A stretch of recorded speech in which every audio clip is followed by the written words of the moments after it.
भाजप जुने कल्याण शहर संघटनात्मक पातळीवर अधिक सक्षम करण्याच्या दृष्टीनं आणखी एक महत्त्वपूर्ण निर्णय घेण्यात आलाय।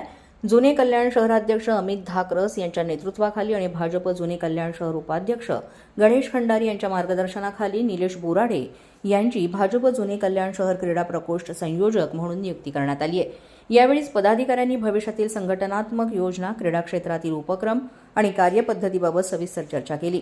युवकांना पक्षाशी जोडणं, विविध क्रीडा उपक्रम राबवणं आणि सामाजिक कार्यात अधिक सक्रिय सहभाग वाढवण्यावर भर देण्यात आला। नव्या जबाबदारीबद्दल आनंद व्यक्त करताना निलेश बोराडे यांनी पक्षश्रेष्ठींचे आभार मानले। तसंच उपाध्यक्ष गणेश खंडारे यांनी वेळोवेळी दिलेल्या मार्गदर्शन आणि सहकार्याबद्दल कृतज्ञता व्यक्त करत त्यांचे विशेष कौतुक केले।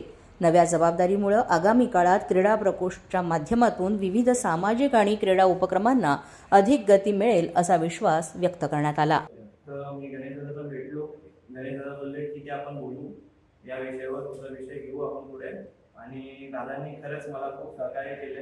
आमचे बंधू आहेत, ते आमचे गुरुकिल्ले बंधू आहेत, त्यांचे मी धन्यवाद बोलतो।